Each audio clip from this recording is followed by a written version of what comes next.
Tidur bukanlah satu garis lurus ketiadaan, melainkan montase presisi dari siklus berulang di mana otak secara bergantian mengaktifkan mode yang berbeda. Selama malam normal, orang dewasa melewati sekitar 4-6 siklus dengan durasi masing-masing 90-110 menit. Masuknya terjadi melalui rasa kantuk ringan N1, irama alfa pada EEG menipis, gelombang theta muncul, otot-otot rileks, tetapi orang tersebut masih bereaksi terhadap namanya. Selanjutnya adalah tahap N2, tidur nyata. Munculnya gelendong tidur, lonjakan aktivitas singkat 11-6 Hz, dan kompleks K, gelombang tunggal beramplitudo tinggi yang membantu menyaring kebisingan eksternal dan menstabilkan tidur. Yang terdalam adalah N3, tidur gelombang lambat dengan dominasi irama delta. Pada saat inilah paling sulit untuk bangun, suhu tubuh dan frekuensi pernapasan menurun, tubuh secara aktif memulihkan jaringan dan parameter kekebalan tubuh. Setelah itu, secara tiba-tiba dan aneh, fase tidur REM, Rapid Eye Movement, aktif. Bola mata bergerak di bawah kelopak mata, korteks bekerja hampir seperti di siang hari, tetapi batang otak mematikan otot. Terjadi atonia yang meluas agar Anda tidak mengalami mimpi Anda secara fisik. Ingatan tentang mimpi paling jelas di sini. Pada orang dewasa, REM menempati sekitar seperempat malam. Pada bayi, lebih banyak. Fase-fase ini bergantian, tetapi proporsi dan kedalamannya berubah menjelang pagi. Gelombang lambat berkurang dan REM menjadi lebih panjang, sehingga mimpi yang paling sinematik datang lebih dekat dengan saat bangun. Dan ya, tidur memang pecah berkeping-keping. Jika Anda terbangun saat REM, Anda merasakan alur cerita yang jelas. Jika dari N3, Anda merasakan berat dan disorientasi. Efek kabut inersia tidur masih berlangsung selama 20-30 menit. Fakta kedua, saat Anda tidur, di dalam otak Anda berlangsung operasi sanitasi yang tidak kentara namun vital, pembersihan glinfatik. Motornya adalah astrosit, sel pembantu neuron yang membrannya ditembus oleh saluran aquaporin 4. Melalui koridor perivaskular, cairan cerebrospinal masuk ke jaringan otak, bercampur dengan cairan ekstraseluler dan membersihkan produk limbah metabolik, mulai dari ion berlebih hingga protein seperti beta-amiloid. Dalam percobaan pada hewan, ditunjukkan bahwa selama tidur gelombang lambat, ruang antar sel mengembang sekitar puluhan persen dan alirannya meningkat. Pulsasi ritmis pembuluh darah dan osilasi lambat aktivitas saraf bekerja seperti pompa. Pada siang hari, ketika neuron sibuk memproses sinyal, pembersihan semacam ini berkurang dan produk metabolisme menumpuk. Inilah sebabnya mengapa kurang tidur kronis dikaitkan dengan kabut kognitif dan peningkatan risiko neurodegenerasi menurut data observasional, meskipun kausalitas langsung belum sepenuhnya terbukti. Efektivitas juga dipengaruhi oleh hal-hal kecil, tonus pembuluh darah, arsitektur tidur, bahkan orientasi aquaporin 4 pada kaki astrosit yang dapat memburuk seiring bertambahnya usia. Ada data pada hewan pengerat yang menunjukkan bahwa posisi menyamping memfasilitasi drainase dibandingkan dengan berbaring telentang. Tetapi bagi manusia, ini masih merupakan hipotesis yang hati-hati. Yang terpenting adalah kedalaman dan kontinuitas tidur lambat. Inilah yang memberi sistem waktu dan dorongan untuk membawa sampah harian melalui jalur vena ke kolektor limfatik dan selanjutnya ke konveyor metabolik umum tubuh. Fakta ketiga. Selagi tubuh tak bergerak, pengalaman Anda sehari-hari diatur. Otak menyelesaikan memori. Ini bukan kiasan, melainkan protokol listrik dengan waktu yang tepat. Dalam N3, jaringan kortikal menghasilkan osilasi lambat. Suar, langkah sekitar 0,51 Hz yang menetapkan irama. Pada kenaikannya, muncul gelendong tidur talamokortikal, biasanya 12-15 Hz, baris kode pendek yang membantu memperkuat koneksi antar area kortikal. Dalam jendela yang sama ini, riak cepat dari hipokampus datang. Paket impuls di mana, menurut data eksperimen pada hewan pengerat dan pengamatan pada manusia, fragmen pengalaman baru-baru ini diputar ulang, seperti putar ulang cepat dari rute yang ditempuh. Keterkaitan gelombang lambat, Gelendong, riak, bertepatan dalam fase dan, pada dasarnya, mentransfer memori dari buffer hipokampus ke penyimpanan jangka panjang korteks. Dari sini kesimpulan praktis. Setelah belajar, tidur NREM, terutama dengan porsi N3 yang cukup, meningkatkan akurasi dalam reproduksi fakta dan asosiasi. Keterampilan motorik memiliki penekanan tersendiri. Kontribusi nyata untuk penyempurnaannya diberikan oleh N2, di mana gelendong lebih padat. Setelah tidur, gerakan malam itu menjadi lebih lancar dan stabil. Tidur REM menambahkan sentuhan lain, pemrosesan nuansa emosional. Dalam REM, area visual dan amigdala aktif, tetapi tingkat norepinefrin berkurang. Oleh karena itu, panas emosi menghilang, tetapi alur memori tetap ada, yang menjelaskan mengapa di pagi hari, pengalaman hari sebelumnya dirasakan lebih tenang. Di laboratorium, penyesuaian halus juga telah ditunjukkan. Jika selama tidur, bau atau suara yang terkait dengan materi yang dipelajari disajikan secara halus, kemungkinan melampirkan jejak itu dengan benar meningkat. Ini bukan sihir, melainkan petunjuk kontekstual untuk sistem pengindeksan. Syarat utama adalah kesinambungan.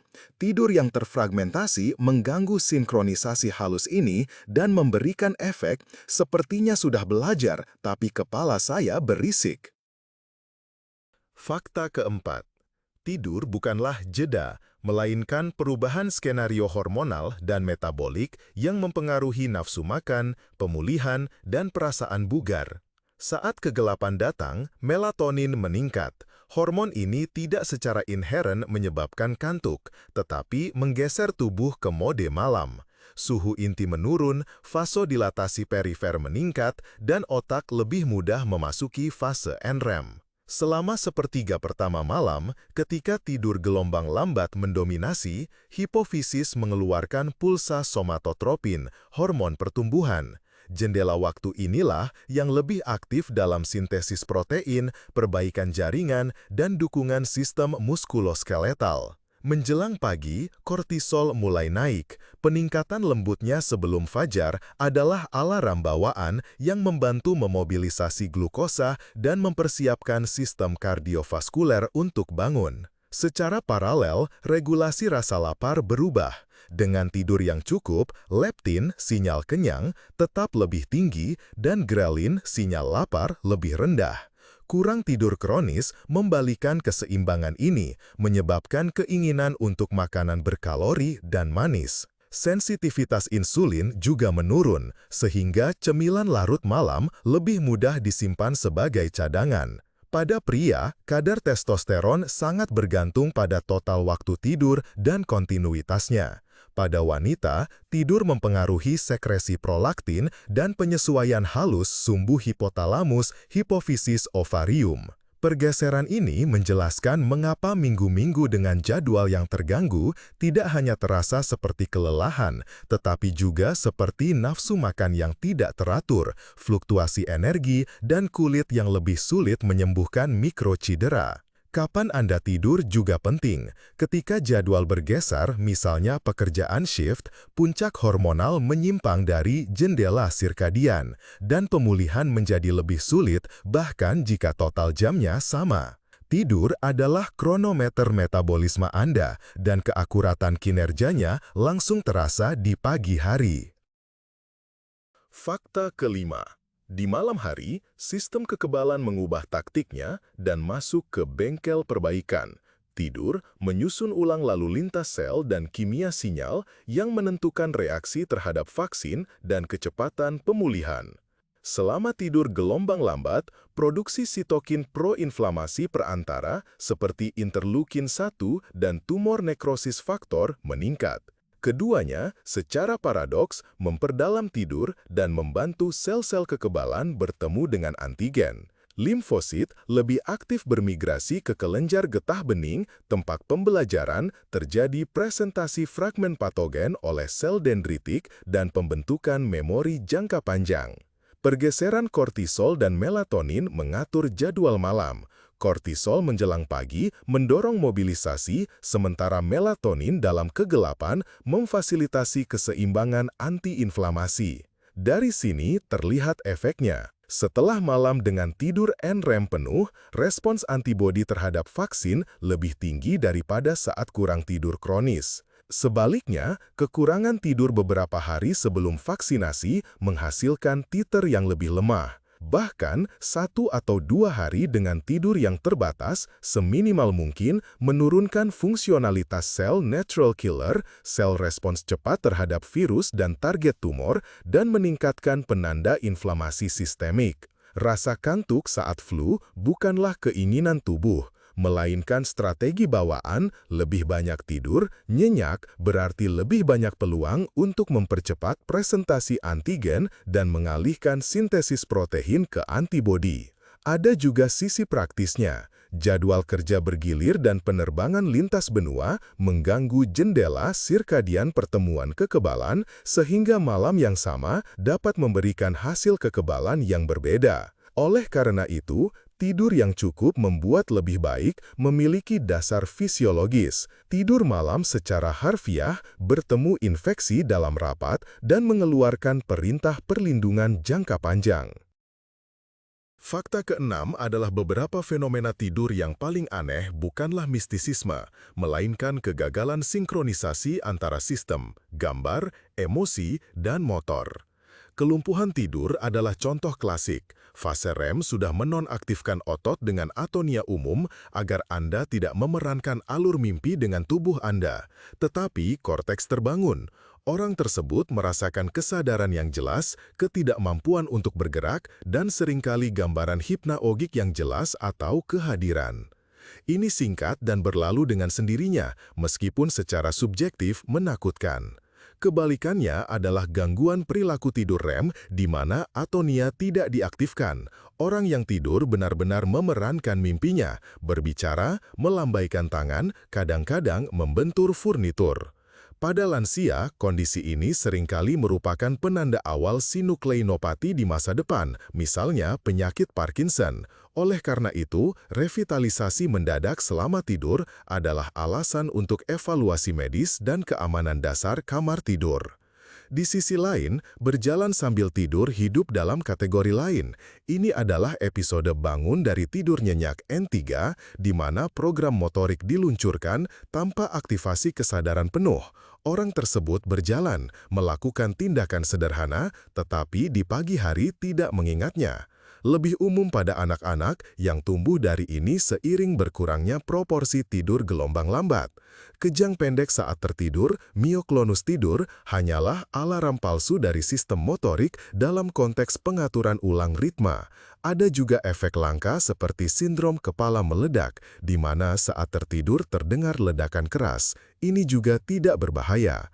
Persamaan umum adalah pemicunya. Kurang tidur, stres, alkohol, jadwal tidak teratur meningkatkan kemungkinan episode tersebut. Tidur adalah koordinasi rapuh dari banyak rem dan start, dan ketika satu blok masuk ke dalam irama sedetik lebih cepat atau lebih lambat, plot mistis malam itu muncul. Fakta ketujuh. Jantung dan pembuluh darah memasuki mode yang berbeda di malam hari, lebih tenang, lebih dalam, dan lebih hemat. Selama tidur non-REM, pengaruh parasimpatis dari saraf vagus meningkat, denyut nadi melambat, pembuluh darah mendapat jeda, dan tekanan darah kebanyakan orang turun signifikan dibandingkan siang hari. Ini disebut dipping malam hari. Penurunan ini adalah pertanda baik. Barorefleks terkalibrasi, endotelium memulihkan sensitivitas terhadap perubahan aliran darah, dan variabilitas irama jantung menjadi lebih hidup.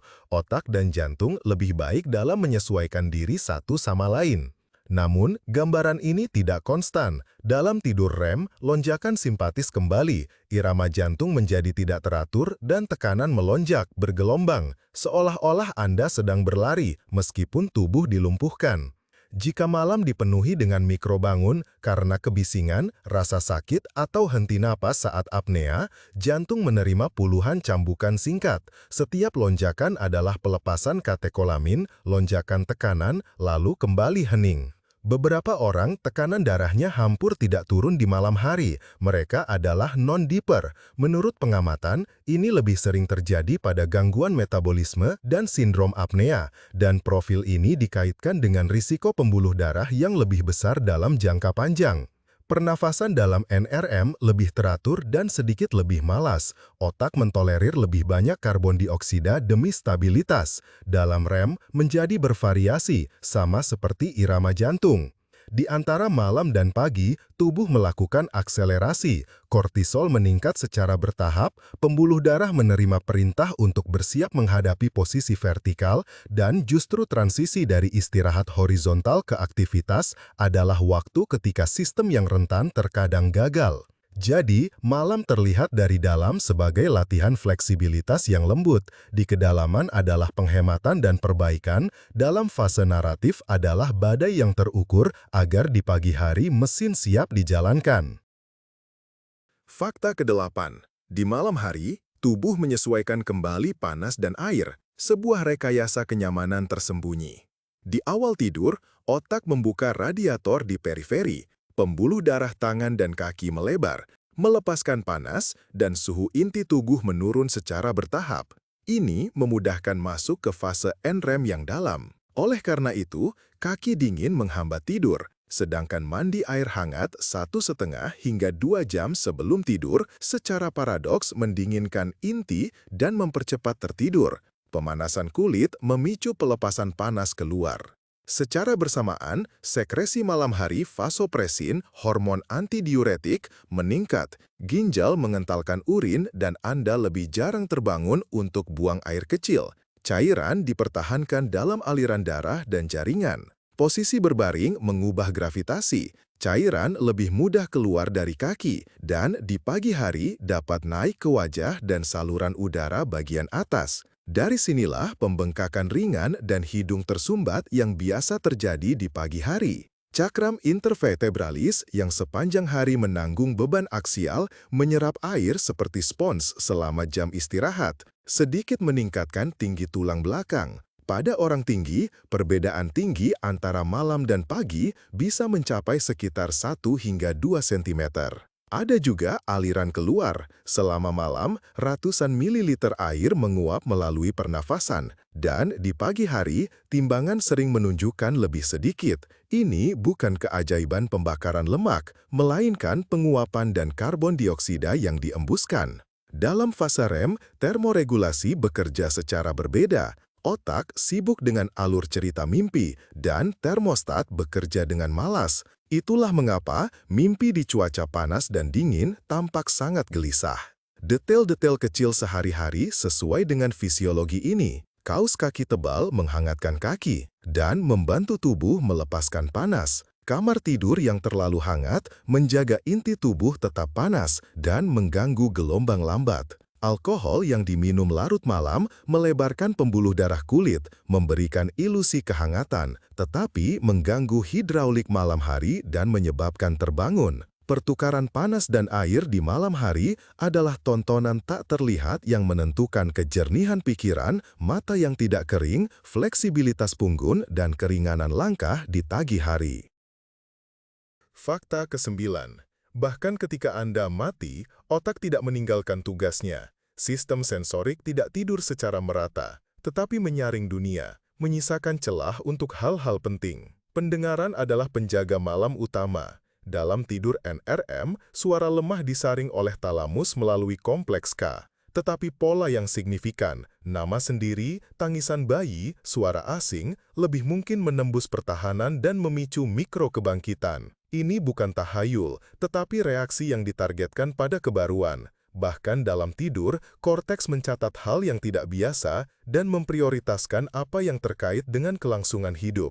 Kewaspadaan ibu adalah kasus khusus. Tangisan frekuensi tinggi membangunkan pada volume yang lebih rendah daripada kebisingan netral. Penglihatan sebaliknya hampir dinonaktifkan. Kelopak mata tertutup dan sinyal ditekan. Sentuhan hanya melewati filter jika tajam atau menyakitkan. Penciuman adalah yang terlemah. Bau murni jarang membangunkan. Itulah sebabnya detektor kebakaran berbunyi, bukan berbau. Dalam tidur REM, filter lebih halus, tetapi tubuh dilumpuhkan dan emosi mengambil sumber daya. Dalam N3, filter lebih kasar, tetapi perbaikan lebih dalam. Selain itu, tidur bukanlah monolit.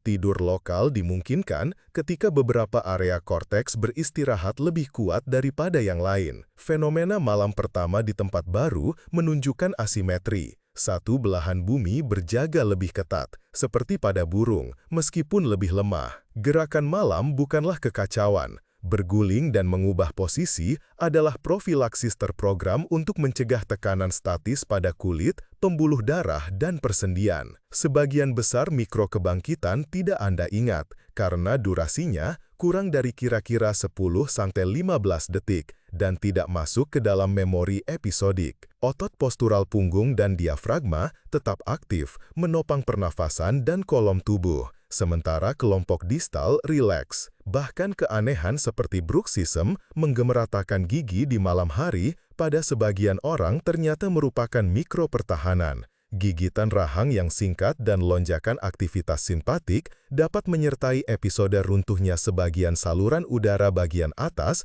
seolah-olah tubuh mencoba memompa nada sekaligus mendistribusikan kembali darah di otak. Penjagaan malam adalah keseimbangan. Minimum yang berlebihan, maksimum yang penting, agar dapat tidur malam tanpa kehilangan kontak dengan dunia. Fakta ke-10. Apa yang terjadi pada tidur berubah secara drastis seiring bertambahnya usia dan kronotipe Anda. Bayi baru lahir didominasi oleh tidur REM dengan siklus sekitar 1 jam. Seiring pematangan otak, gelombang lambat meningkat bobotnya dan menjelang usia sekolah, terbentuk tangga N1, N2, N3 REM yang familiar dengan siklus 1,5 jam. Pada masa remaja, jam internal bergeser lebih lambat. Rasa kantuk malam hari bergeser ke pukul 01 sampai 03, membuat remaja secara biologis menjadi burung hantu, dan pelajaran pagi mempengaruhi kedalaman N3. Pada orang dewasa, distribusi stabil, tetapi setelah usia 50-60 tahun, proporsi N3 berkurang secara signifikan. Tidur menjadi lebih terfragmentasi, terbangun di malam hari meningkat. Pada sebagian pria, penurunan gelombang lambat lebih jelas. Kronotipe juga bervariasi secara genetik. Variasi pada gen jam seperti PR3 atau mutasi CRY1 menggeser tengah hari alami tubuh. Beberapa merasa nyaman tidur pukul 21.30, yang lain pukul 01.30. Bagi yang pertama, bangun pagi menghasilkan pikiran jernih. Bagi yang terakhir, kenyataan seringkali hidup tidak sesuai waktu mereka. Ketika jam sosial bertentangan dengan jam biologis, jet lag sosial muncul. Di hari kerja, seseorang terpaksa bangun lebih awal dari fasenya, dan di akhir pekan tidur lebih lambat, menarik sistem maju mundur. Pola seperti itu dikaitkan menurut pengamatan dengan keinginan lebih besar terhadap kalori, suasana hati yang kurang stabil, dan tekanan darah yang meningkat, meskipun kausalitasnya kompleks. Perjalanan udara menambah geometri lain. Terbang ke timur mengharuskan memperpendek hari yang lebih sulit daripada memperpanjangnya ke barat. Cahaya di pagi hari mempercepat jam internal, cahaya di malam hari memperlambatnya, dan orang yang bekerja shift hidup bertahun-tahun dalam situasi ini. Multikonfigurasi juga penting. Selain nukleus suprakiasmatik sentral, ada jam di hati, otot, dan jaringan lemak. Jam ini menyesuaikan diri dengan ritme makan dan aktivitas, dan ketidaksinkronan antar konfigurasi menimbulkan perasaan terpecah, bahkan jika jam tidur secara formal mencukupi. Oleh karena itu, 2 malam dengan durasi yang sama, 1 untuk burung lark sesuai ritmenya, dan 1 untuk burung hantu melawannya, akan menghasilkan 2 tubuh yang berbeda di pagi hari. Pertanyaannya bukan hanya berapa lama Anda tidur, tetapi juga kapan menurut jam Anda sendiri.